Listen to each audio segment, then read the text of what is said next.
गोदावरी नगर कमिटी अन्तर्गतको वडा नम्बर 13 को तेस्रो वडा अधिवेशनका आदरणीय अध्यक्ष पण्डित, यस वडा अधिवेशनका अतिथि राष्ट्रिय युवा संघ नेपालका सचिवालय सदस्य, मेरा सहयोगदार, संगठन विभागका उपप्रमुख प्रिय कमरेड चिन्नानु, पार्टीका जिल्ला कमिटीको उपसचिव कमरेड, राष्ट्रिय युवा संघको जिल्ला कमिटीका अध्यक्ष कमरेड, जिल्ला कमिटीका सदस्य कमरेडहरू र तपाईँ सम्पूर्ण उपस्थित कमरेडहरूमा राष्ट्रिय युवा संघ नेपाल केन्द्रीय कमिटीको तर्फबाट हार्दिक सम्मान परिवार।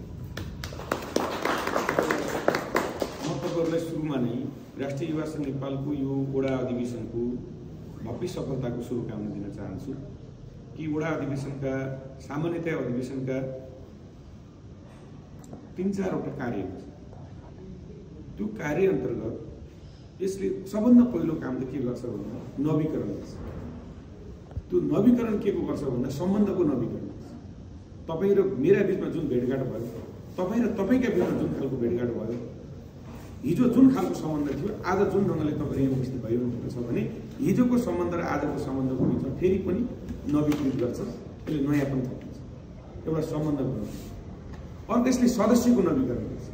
तपाईँ हामीले जुन सदस्य विस्तार गरिरहेका छौँ, सदस्यको आधारमा हामीले अधिवेशनहरू गर्छौँ र त्यो अधिवेशनले फेरि तपाईँलाई के गर्दैछ भन्दाखेरि नवीकरण, सदस्यको नवीकरण। सँगसँगै अर्को यसले कमिटीको नवीकरण गर्छ। हिजो एउटा अध्यक्ष हुनुहुन्थ्यो, एउटा कमिटी थियो र आज फेरि हामीले नयाँ कमिटी बनाइरहेको हुन्छ। त्यसकारणले यसले हामीलाई अपडेटेड पनि गरिरहेको हुन्छ। राष्ट्रिय युवा संघ नेपालको यो अधिवेशन नियमित प्रक्रियाभित्र पर्ने गर्छ र त्यसै मुताबिक यसले नीतिको पनि नवीकरण गर्छ।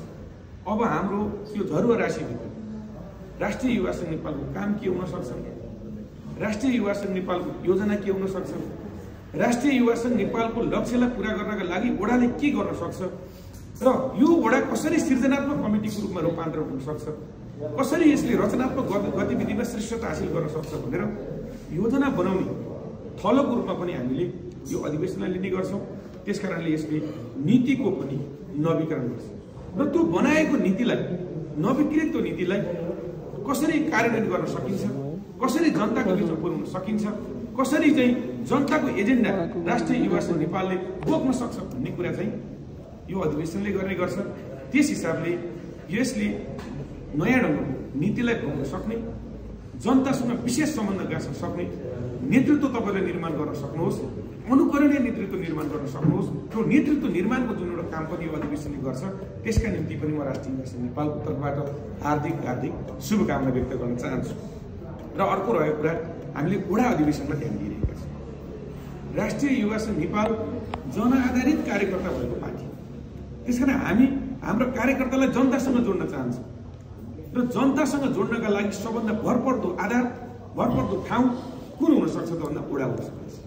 त्यसकारण हामीले यो वडालाई विशेष क्षेत्रको रूपमा, कामको एउटा विशेष क्षेत्रको रूपमा हामीले लिइरहेका छौँ। त्यो देशभरिमा 6743 वटा वडाहरू छन्। त्यही वडाहरूमा हामीले कमिटी राम्रैसँग व्यवस्थित गर्न सक्यौँ भने, त्यो कमिटीलाई हामीले सही ढङ्गले परिचालन गर्न सक्यौँ भने राष्ट्रिय युवा संघ नेपालले सिङ्गो देशलाई चलायमान बनाउन सक्छ, सिङ्गो देशलाई तरङ्गित बनाउन सक्छ, सिङ्गो देशमा एउटा भाइब्रेसन क्रिएट गर्न सक्छ। त्यस हिसाबले हामीले तल जाने नीति बनाएका छौँ र हामीले जनतासँग जनसङ्गठन जुन अभियान राष्ट्रिय युवा संघ नेपालको केन्द्रीय कमिटीको बैठकबाटै पारित गरेर जनतासँग जनसङ्गठनको अभियान सञ्चालन गरिरहेका छौँ र पार्टीले अहिले जरा अभियान सञ्चालन गरिरहेको छ। र जरा वास्तवमा ओडा चाहिँ जरा, जब ओडा राम्रो छ भने केन्द्र राम्रो, रुखका पनि जरा कस्तो छ भन्ने कुराले त्यो रुखको आयुको निर्धारण गर्छ, त्यो रुखको विशालताको निर्धारण गर्छ। जरा सानो छ भने त्यो रुख विशाल हुन सक्दैन। जब जरा धेरै फिजाइदिएको छ, जरा धेरै तलसम्म पुगेको छ भने त्यो रुखको पनि आयु पनि लामो हुँदो रहेछ, झाँगिनेपन पनि बढी हुँदो रहेछ, फल पनि धेरै दिँदो रहेछ, शीतल छाया पनि धेरै दिँदो रहेछ। त्यसकारणले जरा कस्तो छ भन्ने कुराले रुखको निर्धारण गरे जस्तै आज नेकपा एमालेको वडा कमिटीहरू, राष्ट्रिय युवा संघ नेपालका वडा कमिटीहरू कस्ता छन् भन्ने कुराले यसको सिङ्गो संरचनालाई, यसको आकारलाई निर्धारण गर्छ। त्यसकारण हामीले के भन्यौँ भन्दाखेरि चाहिँ हामी तल जान चाहन्छौँ। हामीले वडालाई विशेष महत्त्व किन दिइरहेका छौँ भने वडाले जनतालाई जगाउने काम खास गरी वडाले गर्दछ र आधारभूत तहको जनतासँग डाइरेक्ट प्रत्यक्ष भेटघाट, प्रत्यक्ष संवाद र प्रत्यक्ष अन्तर संवाद पनि त्यही वडाले गर्दछ। त्यसकारण हामीले धेरै वर्ष गऱ्यौँ। अहिले म स्कुलको यो प्राङ्गणमा छु, यहाँ हामीले धेरैचोटि वर्ष गरेर के भनेर आयौँ त भन्दाखेरि चाहिँ तरबार ठुलो कि सियो ठुलो भनेर बस गर्दै आयौँ।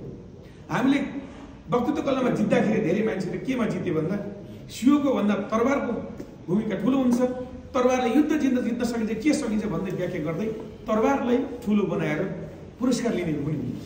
तर यति बेला म के भन्न चाहन्छु भने तरबार मात्रै होइन, जब तपाईँको कपडा च्यातिएको छ र च्यातिएको कपडालाई टाल्नु पर्यो भने लाज ढाक्नका लागि सबभन्दा महत्त्वपूर्ण चिज तरबारले त्यो सिलाएर हुँदैन, सियो नै चाहिँदो रहेछ।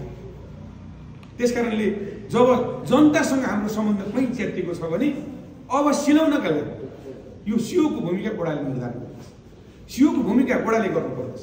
त्यसकारणले च्यातिएका मनहरू जोड्ने केले सिउने अब राष्ट्रिय युवा संघ नेपालले यस्ता अधिवेशनहरूबाट यस्ता वडाका तहबाट अब जानुपर्दा सियोको ऐतिहासिक भूमिका निर्वाह गर्नुपर्छ।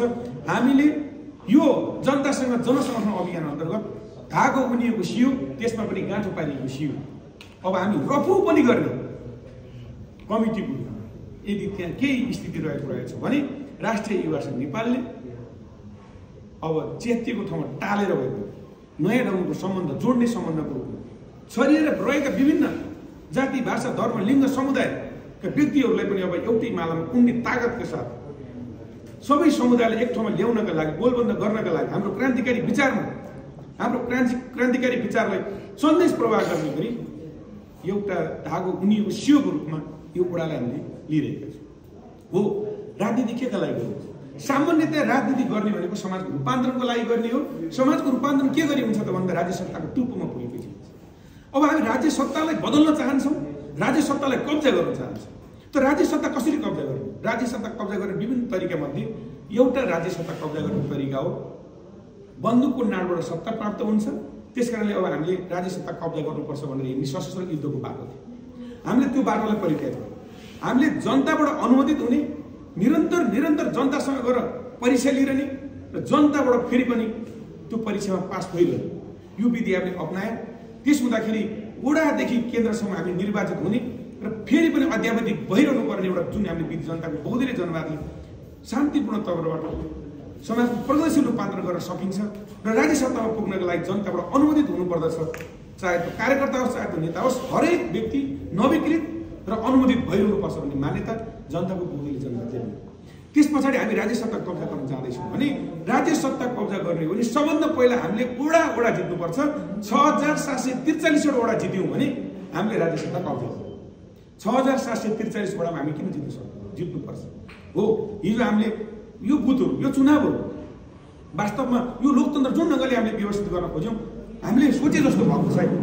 हामीले सोचे जस्तो गरी गर्न सकेका छैनौँ। निर्वाचन प्रणालीलाई पीडितका मान्छेहरूलाई शासन सत्ताको टुप्पोमा पुग्न सक्छौँ, आधारभूत वर्गहरूलाई राज्य सत्तामा पुग्न सक्छु र सञ्चालन गर्न सक्छु भन्ने एउटा व्यवस्थाको विश्वास जगाउन सक्ने व्यवस्थाको रूपमा हामीले लोकतान्त्रिक व्यवस्था स्थापना गर्यौँ।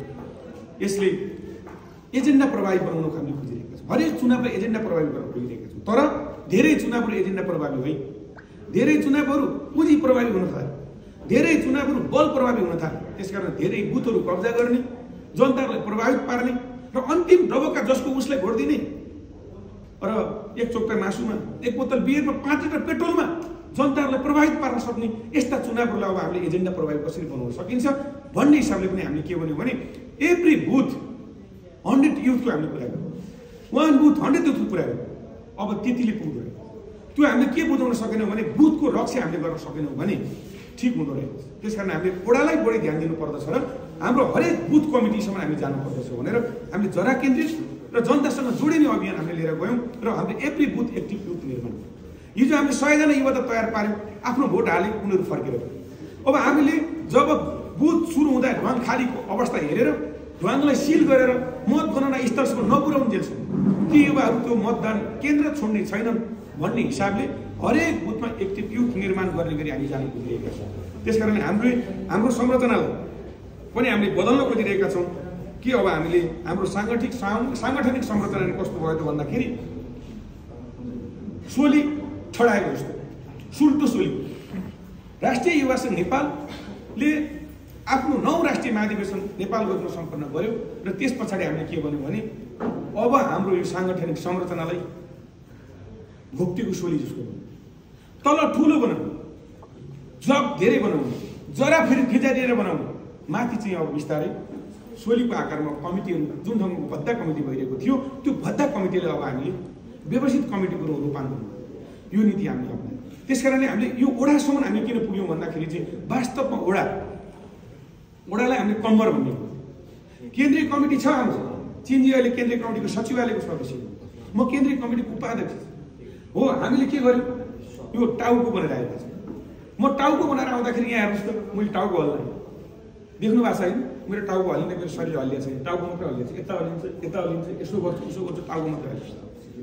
योभन्दा अगाडि राष्ट्रिय युवा संघ धेरै टाउको मात्रै हल्लियो अनि मान्छेहरूले हामीलाई के भन्न थाल्यो युवा संघ त हलचलै भयो। युवा संघको एक आह्वानले सिङ्गो देश चलायमान भयो, सिङ्गो देश हल्लिएन भन्न थाल्यो। त्यसपछि हाम्रो यहाँ नजिकै हुनुहुन्छ हाम्रो आरबी शर्माजी। आरबी शर्माजीलाई मैले कुम भन्ने उहाँ जिल्ला कमिटी कुम हल्लाइदिनुहोस् त। यसरी कुम हल्लिँदाखेरि कमसे कम कुमदेखि माथि टाउकोसम्म चाहिँ हल्लिँदो रहेछ। मैले ओडासम्मलाई के भन्ने गरेको छु भने कम्मर। जब तपाईँले कम्मर हल्लाउनु भने यसरी कम्मर हल्लाउनुहोस्। यसरी कम्मर हल्लाउँदाखेरि पैतालादेखि टाउकोसम्म हल्लिँदो रहेछ। त्यसकारण हाम्रो पुर्खाले गीत गाउँदाखेरि पनि के भनेर गीत गाउनु पर्छ भने नाच्नुपर्छ भाइ कम्मर मर्काइ मन भनेको हात मात्रै हल्लाएर ननाच। नाच्नु छ भने कम्मर मर्काइ नच, तिम्रो सिङ्गो शरीर हल्लिन सकोस्, तिम्रो जेसो पोस्टर जो खालको मिलाउनु पर्ने हो त्यो मिलाउनु। त्यो हिसाबले हामीले यसलाई कम्मर भयो। त्यस कारण हाम्रो पुर्खाले यस्तो मात्रै भन्नु भयो। हाम्रो बुबाहरूले हामीलाई काम गरेर कुनै जिम्मेवारी दिनुभयो भने बाबु यो काम गर, तिमी यो राम्रो काम छ यो काम गरेर आऊ भनेर भन्नुभयो भने हामी के भन्छौँ? बुबा तपाईँले दिएको जिम्मेवारी म पुरा गर्छु र म आजदेखि कम्मर कसेर अघि बढ्नु। जब हामीले कम्मर कसेर अघि बढ्छौँ भनेपछि त्यो काम साँच्चै राम्रो हो। त्यस कारणले आज हामीले कम्मरलाई राम्रो बनाउँछौँ। त्यसको राष्ट्रिय युवा संघ नेपालको कम्मर जुन ढङ्गको छ, आज राष्ट्रिय दायित्व जुन ढङ्गले हामीसँग आइरहेको छ, हामीले नेकपा एमाले पार्टीलाई भनिरहेका छौँ राष्ट्रिय युवा संघ नेपालको यो अभिभावक अब पुरा गरेर छौँ, हामी कम्मर कसेर अघि बढ्छौँ, हाम्रो कम्मरलाई दह्रो हो। त्यस कारणले मान्छेहरू चर्चा गर्ने गर्छन्, मान्छे राम्रो कि नराम्रो भन्दा उसको कम्मर कस्तो छ भने हेर्ने। त्यस कारण फिगर कोकाकोला, त्यस कारण त्यो फिगर कोकाकोला राष्ट्रिय युवा संघ नेपालको फिगर कोकाकोला जस्तो हामी बनाउन चाहन्छ। त्यस कारणले हामीले के गर्छौँ भन्दाखेरि अलिअलि हाम्रो भद्दापन आएको थियो भने अब हामीले जिम गर्छौँ, एक्सर्साइज गर्छौँ, दौड गर्छौँ, खेलकुद गर्छौँ, फ्याटी लिभर हटाइदिन्छौँ। त्यसपछि हाम्रो ठिक्क शरीर जति आवश्यक वेट हो त्यही अनुसारको वेट हामी बोकेर जान्छौँ। फिटनेस युवा तन्दुरुस्त सङ्गठन बनाएर लिएर जानेको लागि हामीले कम्मरलाई बलियो बनाउनु। त्यस कारणले आज उसको कम्मर कस्तो छ भने कम्मरको आधारमा शरीर निर्धारण भए जस्तै आज हाम्रो कम्मर हल्लिँदाखेरि सिङ्गो शरीर हल्लिए जस्तै राष्ट्रिय युवा संघ नेपालको एक आह्वानले सिङ्गो देश तरङ्गित हुने गरी हामीले यो सङ्गठन निर्माण गर्न गइरहेका छौँ। त्यस कारण हामी कार्यकर्तामा आधारित सङ्गठन, हामीलाई अरू कुनै मान्छेलाई प्रभावित गर्नु छैन, हामीले एकछिन गरेर भाषण गरेर मान्छेलाई भुलभुलैया पार्नु छैन। त्यस कारण हामी निश्चित लक्ष्य, निश्चित उद्देश्य, निश्चित कार्यक्रममा अगाडि बढेको सङ्गठन भएको हुनाले हामी कम्मरलाई दह्रो बनाउँदैछौँ, हाम्रो ओडालाई दह्रो बनाउँदैछौँ। यो हिसाबले हामी तलसम्म ओडालाई दह्रो बनाउने अभियानमा हामी जाँदैछौँ र हरेक ढङ्गले अब हामी जानुपर्नेछ। त्यसपछि त्यो कार्यकर्ता कस्तो हुनुपर्नेछ?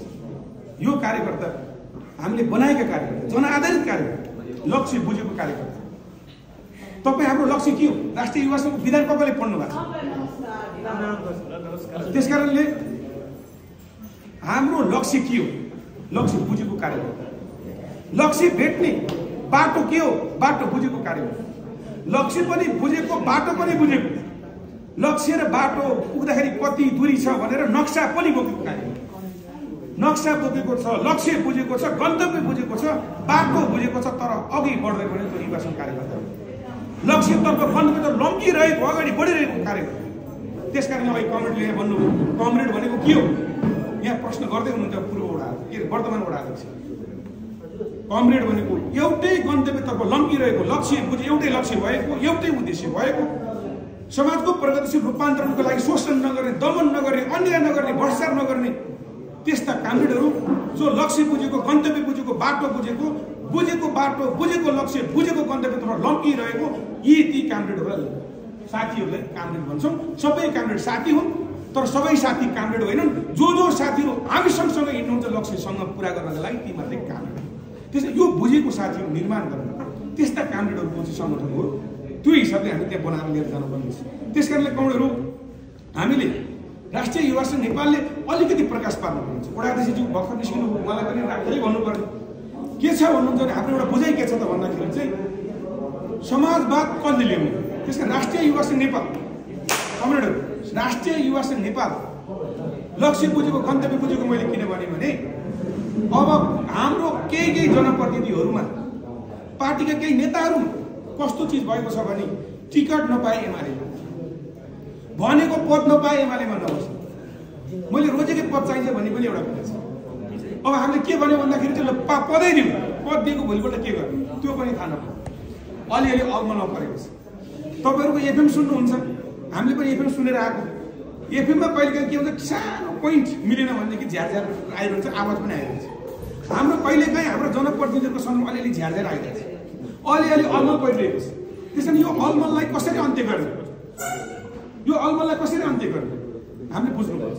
अलमल कति बेर हुँदो रहेछ, गोधुली साँझ हुँदो रहेछ, झिसमिसेमा हुँदो रहेछ। गोधुली साँझ र झिसमिसेमा हामीले डोरीलाई पनि सर्प देखिरहेको हुन्छौँ, यहाँ सर्प रहेछ कि भनेर आत्तिरहेको, त्यो पोथ्रालाई पनि भूत देखिरहेको हुन्छौँ, भूत रहेछ कि भनेर। त्यति बेला राष्ट्रिय युवा सङ्घ कार्यकर्ताले जब लक्ष्य बुझेको कार्यकर्ताले ठ्याक्क टर्च लाइट बाल्छ, साथी यो त भूत होइन पोथ्रा हो, यो त सर्प होइन डोरी हो। यता लाग्यो तिमी पुँजीवादमा पुगिन्छ, यता लाग्यो समाजवादमा पुगिन्छ। म त समाजवादको निर्माता हुँ, समाजवादको प्रचारक मात्रै होइन। तिमी त वडा अध्यक्ष भयौ सिंहदरबारलाई समाजवाद ल्याउने होइन। हिजो पेरिसमा पनि त कानुन लागू भएको थियो भने आज मैले जितेको वडामा तिमी केवल मृत्यु दर्ता गर्नु मात्र जितेका होइनौ, केवल जन्म दर्ता गर्नु मात्र जितेका होइनौ। तिमीले समाजवाद निर्माण गर्नुपर्दछ। त्यसका तिमी कार्यकर्ताहरू समाजवाद निर्माण गर्ने यो काम गर भनेर देखाउने त्यो कार्यकर्ता बनाउने अभियान हो। किन के हो शान्त बस्नु। त्यस कारण तपाईँलाई म के भन्दैछु भने आजको दिनमा हामीले के गर्न खोजिरहेका छौँ भन्दाखेरि समाजवादको निर्माण कसरी गर्ने हो। यो समाजवादको निर्माता बनाउने क्रममा वडाबाटै हामीले के गर्दैछौँ, समाजवादको निर्माण गर्नुपर्छ। समाजवादको निर्माण गर्न सकिएन भने केवल जन्म दर्ता गर्नको लागि मात्रै राष्ट्रिय युवा सङ्घ नेपालका मान्छेहरू वडा अध्यक्ष हुँदैन। त्यो त जो जिते पनि गर्छ, जसले जिते पनि मृत्यु दर्ता गर्नुलाई मात्र हामीले वडा अध्यक्ष जितेको होइन। हामी समाजवाद निर्माण गर्न जितिरहेका छौँ भने हामीले जितेको वडा अध्यक्ष र काङ्ग्रेसको वडा अध्यक्ष भिन्नता हुनुपर्छ कि पर्दैन? हामीले जितेको वडा अध्यक्ष र राप्रपाको वडा अध्यक्ष भिन्नता हुनुपर्छ कि पर्दैन? हामीले जितेको वडा अध्यक्ष र अरू वडा अध्यक्ष भिन्नता दिने गरी हामी त्यहाँ पुग्नुपर्छ। यो अलमललाई मेट्ने गरी हामी अलमलमा पर्दा टर्च लाइट बाल्दा कहिलेकाहीँ बाटो बोल्दा पथिक बनेर कहिलेकाहीँ बाटो भुलिरहेको हुन्छ, यताबाट होइन कम्प्लिट यता। यो राष्ट्रिय युवा सङ्घले भुल्न सक्दैन, ल्याएको तर ताकत। पानी परेर नजाउँ आज बास बस्नु भन्छ भने राष्ट्रिय युवा सङ्घ नेपाल त्यति नै बेर ठ्याक्क छाता ओढेर पानी त पर्दै गर्छ साथी, गन्तव्य अघि बढ्यो छाता बनेर राष्ट्रिय युवा सङ्घ नेपाल।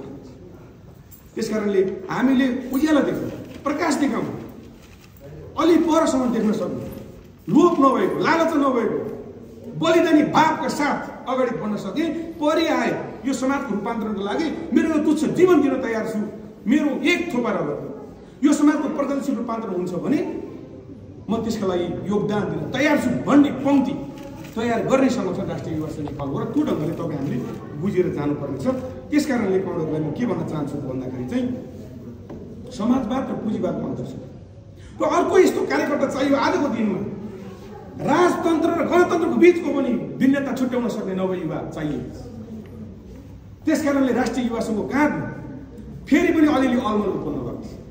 साथीहरूले चस्मा बोलाउनुपर्छ, तेस्रो नेत्र बनेर समाजको खास सचेतक बनेर तिनीहरूलाई सिकाउनु पर्ने छ। म त रामेछापतिर गएको मेरै जिल्लावासीले आज निसंयोजक नवरा समितिको संयोजक आज के गर्दैछन् रे, पुनर्बाली गर्दैछन्, पुनर्स्थापना गर्न खोज्दैछन् उनको समय। म के भन्न चाहन्छु भने त्यसलाई पनि कठिन बर मात्रै भन्नु, किनभने तिनीले लामो समय रामेछापमा नेतृत्व गरे, राष्ट्रिय पञ्चायतको अध्यक्ष पनि भए, गृहमन्त्री पनि भए, मन्त्री पनि भए, वेटिङ प्राइम मिनिस्टरको रूपमा पनि चर्चा पाए। उनले कसरी जिते भने मित लाएर जिते, जनतालाई ढाँटेर जिते। उनी त्यत्रो राष्ट्रिय पञ्चायतको अध्यक्ष हुँदा एक दिन पनि रामेछापमा कहीँ पनि बसको बाटो थियो, पुल हाल्नु पर्यो भनेर त्यहाँका माझीहरूले निवेदन चढाउँदा उनले माझीलाई भने, माझी भाइ म पुल हाल्न सक्दिनँ, मैले पुल हाल्यो भने तिमीले डुङ्गा व्यवसाय अन्त्य हुन्छ, त्यस कारणले मैले पुल हाल्नु, तिम्रो व्यवसायको लागि पुल नहाले, तिम्रो मायाले पुल नहालेको, नत्र पुल उहिले हाल्न सक्ने भनेर एउटा सामान्य पुल पनि हाल्न नसक्ने आज त्यही ठाउँमा हामीले चारवटा पुल हालेका छौँ, पक्की पुल हालेका छौँ गाडी पुल। तिनीले रामेछापले सुगम घोषणा गरे, तिनका सुगम हुँदा उनी घुँडा चढ्थे, घुँडाको पुसार समातेर जनता हिँड्नु पर्थ्यो, जनताले कुनै पनि चिज चाहिँ पाइँदैन थिए। राजा वीरेन्द्र सवार लिएर गएछन्, रामेछापमा राजा वीरेन्द्र लिएर जाँदा जुनार फलेको जुनारलाई काटेर गाड्दै, पाकेको केराको घरीलाई गाड्दै यो त जम्मै रामेछापभरि यस्तै हुन्छ भनेर गाडेर 100 वटा केराको घरी गाड्ने, 100 वटा फलेका सुन्तला र जुनार गाडेर रामेछापले सुगम घोषणा गरे। कठैबाट ती नवराज सुवेदीले नेपाली समाजमा प्रगतिशील रूपमा पछाडि धकेल्छु भनेर कोसिस गरेछन्। तिनलाई त नेपालीमा लोप्पो खुवाउने छैन, लोप्पो यसरी लोप्पो खुवाउने दिन आइरहेको छ राष्ट्रिय युवा सङ्घ नेपालले। तपाईँ सबै नवजागरण युवाहरूले मङ्सिरको 13 गते खुवाउनुपर्छ। तिम्रो त्यो जुनारमा त रस पसेन साथी, सबै छुट्टा भए। बरु अहिले गणतन्त्र आइसके पछाडि रामेछापमा जुनार उद्योग खुलेछ, त्यसमा गौरव छ। रामेछाप जुनारको जोन घोषणा भएछ, त्यसमा गौरव छ। आलु जोन घोषणा भएछ, धेरै चिस्यान केन्द्र बनेछन्, धेरै बाटो पिच भएछ। वडा कार्यालय मात्र बाटो नपुगी वडै छैनन्। तिमीलाई त लाज लाग्नु पर्ने हो, तिमी किन राजतन्त्र ल्याउँछौ? आइजो त्यहाँका मान्छेहरू डाक्टर बोकेर नुन लिनलाई पनि कोसौँ कोस टाढा जानु पर्थ्यो, बसी 5 किलो नुन लिएर आउनु पर्थ्यो भने आज गाडी चढेर नुन होइन सुनसम्म हाम्रो घर घरमा पुग्न सक्छन् भने तिम्रो यो विकास विरोधी चेतलाई खबरदारी गर्न चाहन्छौँ। त्यस कारणले मङ्सिरको यही चैतको 13 गते हामी स्वयंसेवक साथीहरू जम्मा के का लागि अघि भर्खर तपाईँहरूले शपथ गराउनु के मौन धारण गर्नु, मौन धारण गर्नुभयो। के का लागि मौन धारण सञ्चालकले भन्नुभयो? हाम्रो ज्ञात अज्ञात शहीद, त्यो शहीदहरू को हुन् भनेर उहाँलाई सोधिमा ती शहीदहरू गङ्गालाल हुन्, ती रामेछापकै धर्मभक्त माथिमा हुन् हो कि होइन? दशरथ ठाकुर हो कि होइन? यी 4 शहीदहरू कसले मारे? राजाले मारे। जसले मार्यो त्यसका निम्ति हामीले के भन्यौँ? तिनले के भनेका थिए? किन मारेका थिए? गोली हानी मारेका थिए। किन मारेका थिए? लोकतन्त्र चाहिन्छ, बोल्न पाउनुपर्छ, पढ्न पाउनु पर्दछ भनेका कारणले गर्दा उनीहरू मारिनु। तिम्रा सपना अझै पुरा भएका छैनन्, जनताको खुसीले अझ आइसकेको छैन। हामी समृद्ध नेपाल, सुखी नेपाल निर्माण गर्न चाहन्छौँ। ती शहीदको सपना हो। तिम्रो सपना साकार पार्नका लागि तिमीलाई भावपूर्ण श्रद्धाञ्जली छ। तिम्रो सपनाको फेरि पनि मलाई स्मृति होस् भनेर मैले 1 मिनट मौन धारण गरेको हो र ती शहीदहरू सेल्युट गरेँ। त्यो शहीद बनाउने को हो? ती राजा के भने बापत? लोकतन्त्र भने बापत। आज यो लोकतान्त्रिक गणतन्त्रमा धेरैलाई शहीद बनाउने, छिन्ताङ घटना घटाउनेहरू, पिस्कर घटना घटाउनेहरू, तिनीहरूले आज यो नेपाल समाजलाई फेरि पनि पिस्कर घटना घटाउनका लागि, फेरि पनि छिन्ताङ घटना घटाउनका लागि, फेरि पनि धेरै सुखानीहरूको घटना घटाउनका लागि तिनीहरूले व्यवस्था ल्याउन खोजेका हुन् भने त्यो दिवा सपना मात्र हुनेछ। तिनीहरूलाई अब राष्ट्रिय युवा सङ्घ नेपाल, जागेको राष्ट्रिय युवा सङ्घ नेपालले पत्ता साफ बनाइदिनेछ। त्यो हिसाबले अब हामीले यही चैतको 13 गते स्वयंसेवकहरू कसैको आदेशको पालना गर्छ, आदेश पुरेर बस्दैन। आगो लागि भइसक्यो, निभाउ कि ननिभाउ युवा स्वयंसेवकहरू सोध्दैन। प्रतिगामीहरू आइसके के गरौँ सोध्दैन। प्रतिगामी आए झापट लाउँछ लखट राष्ट्रिय युवा सङ्घ, कसैको आदेश पुरेर बस्छ। त्यसकारण राष्ट्रिय युवा सङ्घ नेपालका साथीहरू अब हामीले समाजलाई सचेतना गर्ने, सचेतको असल सचेतको रूपमा जानुपर्छ। हेर्नुहोस् त, 100 वर्ष अगाडि महिला त उम्मेदवारको पुरै छोडिदिन्छ। एउटा पुरुषले 7 वटा श्रीमती ल्याउन मिल्ने, 7 वटा श्रीमती ल्याए पनि 80 वर्ष भयो, 16 वर्ष केटी बेगर्न पनि मिल्ने। त्यो चाहिँ ऊ मर्छ 85 वर्षमा। 21 वर्ष केटी जिउँदै जलाउनु पर्ने सती प्रथा पनि उही राजाको पाल। आज महिलाले कहीँ भोट हाल्नु? जेठी छोरी तेजस्वी छिन्, जेठी छोरीले राज्य सत्ता सञ्चालन गर्ने योग्यता, ज्ञान, क्षमता राख्छन्, तर उसले सिरपेच लाउन मिल्दैन। सिरपेच जेठै छोराले लाउनुपर्छ। जेठो छोरा पनि कसको? गुरुङपट्टिको होइन, नेवारपट्टिको होइन, तामाङपट्टिको होइन, उसकै जातिपट्टिको मात्रै। नत्र भने रविको नाम के हो? पुरानो रविको नाम के हो? रवि भनी हुनुहुन्छ एकजना, रवि भवनको नाम अहिले पनि रवि प्रताप शाह कि रवि विक्रम शाह होइन। के थियो भन्दाखेरि चाहिँ रवि किन त्यस्तो हो त भन्दाखेरि वीरेन्द्र भन्दा जेठो थियो, तर उनी गुरुङको छोरा। रविन्द्र शाह के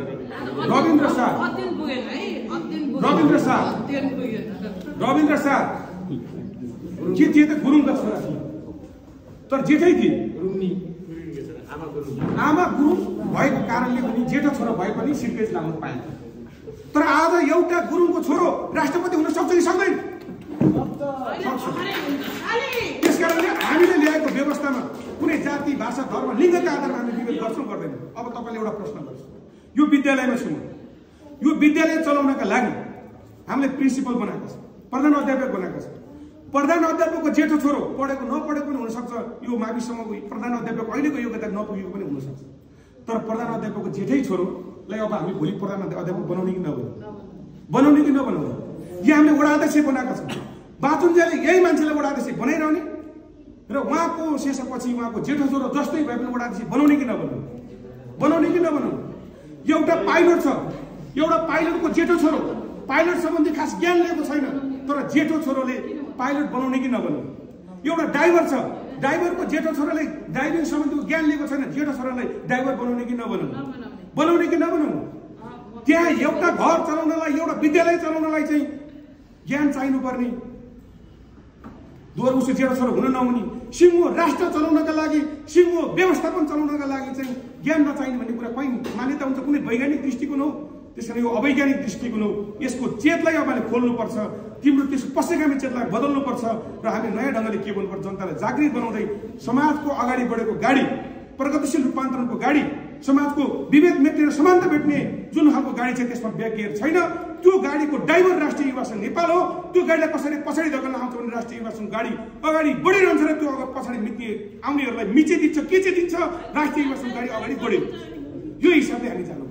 त्यसकारणले कमरेडहरू, हामीसँग एउटा महत्त्वपूर्ण र ऐतिहासिक दायित्व आएको छ कि बलिदानी सङ्घर्षबाट प्राप्त गरेको सङ्घीय लोकतान्त्रिक गणतन्त्रको रक्षा गर्ने दायित्व पनि हामीलाई आएको छ, किनकि यो बलिदानी सङ्घर्ष गर्ने सङ्गठन राष्ट्रिय युवा संघ नेपाल हो।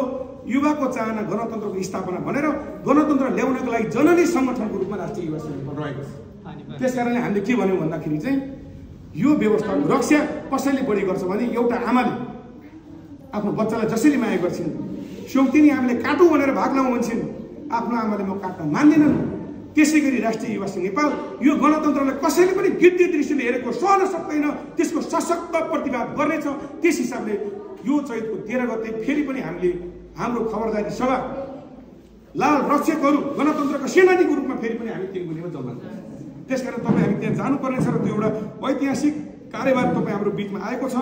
यो हिसाबले समाजलाई एउटा अराजकतातिर लैजाने, समाजमा एउटा अराजकताले ओथारा बसेको छ। त्यो अराजकता ओथाराबाट कस्तो चल्ला निस्किँदैछ भने डिप फेक निस्किन्छ, हेर्दा उस्तै जस्तो लाग्छ। अनि एउटा टेलिसिरियल चलेको छ, हो कि क्या हो भन्ने आमाले छोरालाई ढाँटिरहेको छ, बाउले अर्को परिवारलाई, सिङ्गो परिवार विसङ्गठित भएको समाजलाई ढाँटिरहेको एउटा हो कि क्या उस्तै बनाएर, हो कि जस्तै बनाएर जताततै समाजमा विसङ्गठित बनाउने स्थिति छ। त्यसलाई अन्त्य गर्नु, सामाजिक सञ्जालबाट जुन खालको अराजकताले ओथारा बस्यो त्यो एउटा डिफेक्ट निस्क्यो, त्यसलाई मिसइन्फर्मेसन गरियो, त्यो मिसइन्फर्मेसनमा त डिसइन्फर्मेसन गरियो र व्यापक लिएर गयो। त्यसकारणले सत्य जन्मिन नपाउँदै वा सत्यले एक पाइला सार्न नपाउँदै असत्य र भ्रमको खेतीले विश्व भ्रमण गरिसक्यो। हामी सत्यका प्रचारक हौँ, अब हामी जागिसक्यौँ। अब भ्रमलाई मिच्दै जानुपर्छ, भ्रमलाई इरेजर लाउनुपर्छ र सत्यको प्रचार गर्दै जानुपर्छ। सत्यको प्रचारक बन्नका लागि तपाईँले सही ढङ्गले सामाजिक सञ्जाल चलाउनुपर्छ। यो सामाजिक सञ्जाललाई उनीहरूले असामाजिक सञ्जाल बनाएका छन्। एउटा दिदीको अगाडि, एउटा बहिनीको अगाडि, आमाको अगाडि, कसैको अगाडि पनि लाउड स्पिकरमा टिकटक हेर्न सक्दिनँ, लाउड स्पिकरमा रिल हेर्न सक्दिनँ। किन हेर्न सक्दिनँ? त्यस्तो अश्लीलता किन आयो? हो, यो सामाजिक सञ्जालले असामाजिक सञ्जाल बनायो। अब हामी यसका विरुद्ध अनुशासित समाज, मर्यादित समाज, व्यवस्थित समाज बनाउन चाहन्छौँ।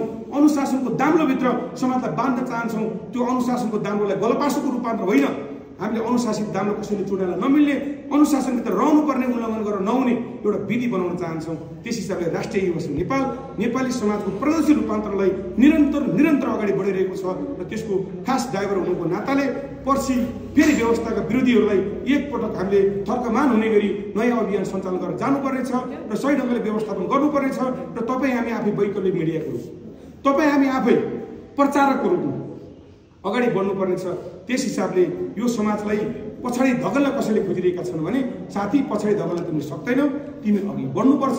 अगाडि बढ्न यदि आउँदैनौ भनेदेखि तिमीलाई अब हामीले सहेर बस्न सक्दैनौ भन्ने कुरा सचेतीकरण गर्ने गरी चैतको 13 गते तिनकुलेमा हामी जम्मा हुनेछौँ।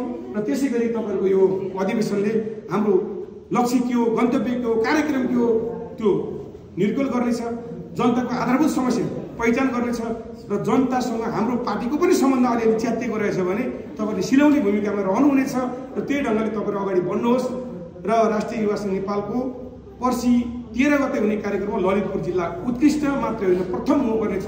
त्यसको दायित्व हाम्रो अध्यक्ष कमरेड आरपी शर्मासँग छ र तपाईँको साथमा म पनि आफ्नै भूमिका निर्वाह गरेर त्यो भाइ बोक्नलाई आएको छु। त्यो ढङ्गले तपाईँहरू सबै लागौँ र यो अधिवेशनको भव्य सफलताको शुभकामना व्यक्त गर्छु। धन्यवाद।